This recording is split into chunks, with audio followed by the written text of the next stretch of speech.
Siz Premium TV kanalini tomosha qilyapsiz.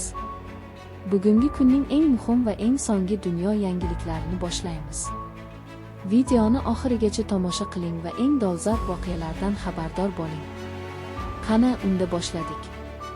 AQSh Hormuz boğazini nazoratga olmoqda, dedi Donald Tramp. Donald Tramp 28 fevral kuni Eronga qarshi yirik harbiy amaliyotlar boshlanganini e'lon qilgan edi.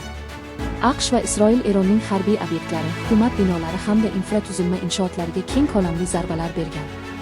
Iyun oyida AQSh va Eron delegatsiyalari urushni tugatishga qaratilgan muzokaralarni boshladi. Muzokaralar o'zaro anglashuv memorandumi asosida olib borilmoqda. Shunga qaramay, tinchlik muzokaralari davom etayotgan bo'lsa ham, AQSh va Eron o'rtasida cheklangan harbiy zarbalar davom etmoqda. Mojaroning asosiy markazi esa dunyoning eng muhim dengiz yo'llaridan biri hisoblangan Hormuz bo'g'ozi bo'lib qolmoqda. Birlashgan Arab Amirliklari ma'lum qilishicha, Eron raketalari mamlakatning 2 neft tankeriga zarba bergan. Hujum oqibatida bir nafar hindistonlik ekipaj a'zosi halok bo'lgan, yana bir necha kishi yaralangan. Shundan so'ng Hindiston Eron elchisi o'rinbosarini Tashqi ishlar vazirligiga chaqirdi. Shu bilan birga AQSh Eronga qarshi yana yangi havo zarbalarini amalga oshirdi.